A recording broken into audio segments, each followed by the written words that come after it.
नमस्कार, star news plus channel में आपका स्वागत है। आपके साथ हूं मंजुम निगार। खबर फिरोजाबाद से।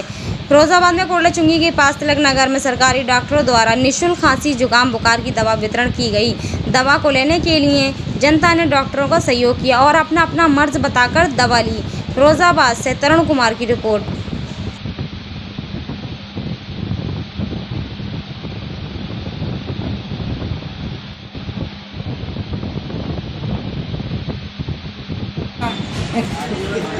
ले लो पार्टी का कौन है? पार्टी के बाद कौन है?